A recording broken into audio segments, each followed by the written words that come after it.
Iran అయితే భారత నౌకలకి green signal ఇచ్చింది.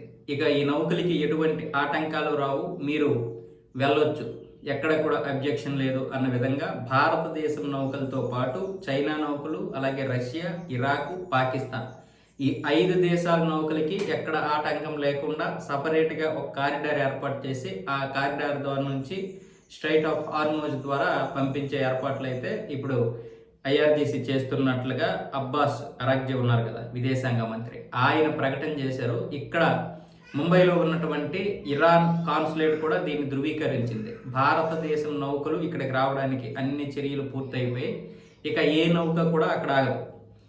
అయితే దీనికి డబ్బులు కట్టాలా వద్దనేది ప్రస్తుతానికైతే ఎటువంటి డబ్బులు లేవు. అంటే ఏదైతే ఫీజు ఉందో టోల్ ఫీజు అది లేకుండానే వస్తున్నాయి. టోల్ ఫీజు కట్టాలా వద్దనేది ఇరాన్ పార్లమెంట్ తెలుస్తుంది. ఆ తర్వాత ఏం జరిగింది, ఏం జరగబోతుంది అన్నది తెలుస్తాం. కానీ ఇప్పుడైతే ప్రస్తుతానికి ఈ 5 దేశాల నౌకలకి ఎటువంటి టోల్ ఫీజు లేదు. పైగా కొంతవరకు మేమే భద్రత కూడా కల్పించి అంతర్జాతీయ జలాల్లో కలిసే విధంగా ఏర్పాటు చేస్తామన్న విధంగా అయితే ఇప్పుడు ప్రకటన చేసింది ఇరాన్.